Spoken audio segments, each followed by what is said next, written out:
An update to breaking news this morning. A fire at a West Omaha apartment complex late last night left residents in 27 units displaced. The Omaha Fire Department was called to the fire shortly before 10 p.m. last night in an apartment near 127th Street and West Dodge Road. Well, a fire official tells First Alert 6 at the scene that when crews got there, they saw smoke coming from a third-story balcony, and then they found the fire was in the kitchen. OFD Battalion Chief Mickey McLaughlin said firefighters had to help residents get to safety. This includes elderly as well as others, and they confirmed that one person was taken to the hospital as well. Well, in an update this morning, OFD says investigators found the fire was caused by some food left unattended on the stove. And though the fire was contained to one unit, other units were damaged from smoke and water, so hence the displacements there. That is our update this morning to some breaking news from the Omaha Fire Department.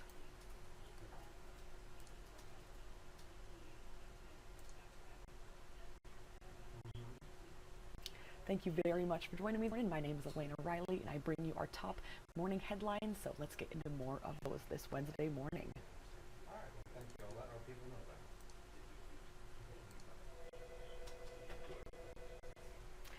Right, next up, lawmakers failed to strike agreement to keep government programs and services running by the deadline today, when the clock hit midnight. Well, federal agencies stopped receiving money as the U.S. plunged into a government shutdown for the first time in nearly 7 years.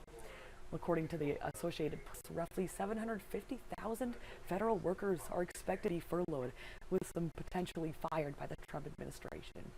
And without these, some government functions will be put on hold. In the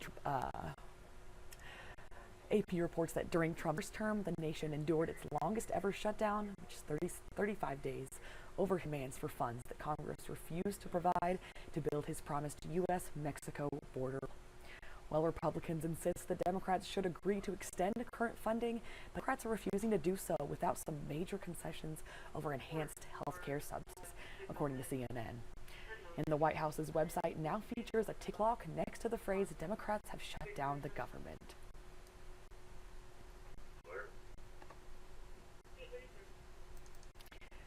Next up this morning, today, First Alert 6 expects to learn details about a deadly police shooting in Council Bluffs. This happened back in August, on August 27th.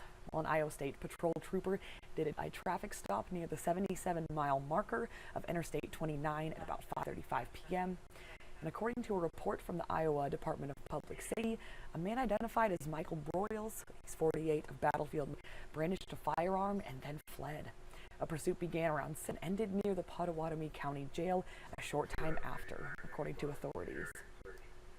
And a report reads that at the conclusion of the pursuit, Broyles exited his vehicle with a firearm and ultimately fired at the responding officers. And the officers returned fire, striking Broyles.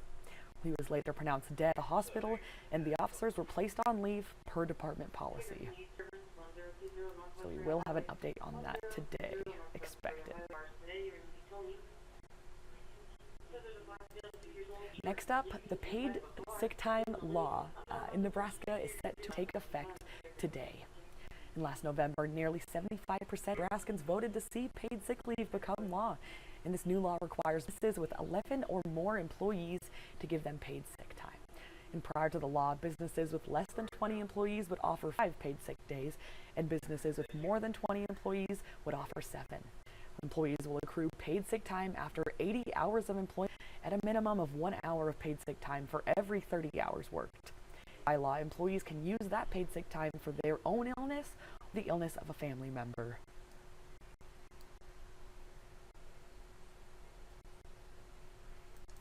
Moving along this morning, a series of hearings over a plan to cut $27.5 million from the University of Nebraska-Lincoln's budget will start today.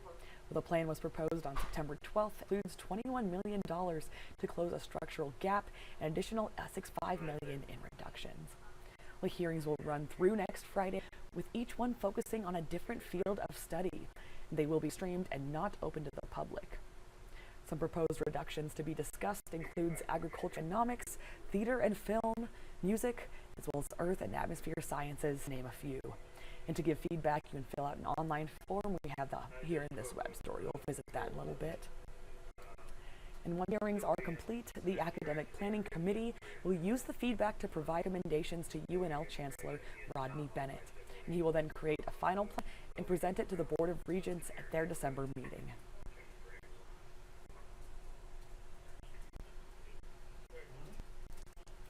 Last up this morning, today was supposed to be the deadline for the Medical Cannabis Commission to award licenses for growers here in Nebraska, but that is now impossible.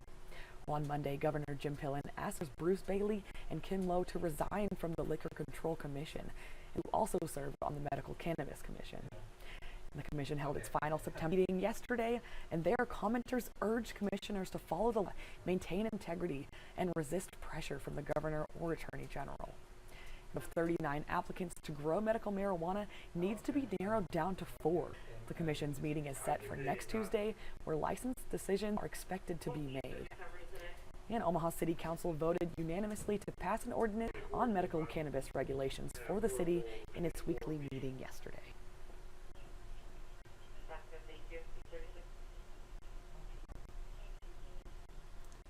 Right.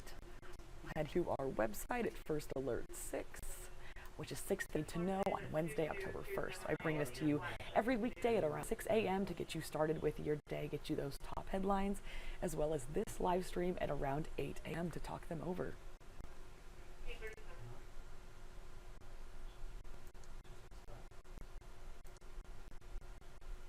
Alrighty, thank you much for joining me this morning. Everyone have a great start to your Wednesday.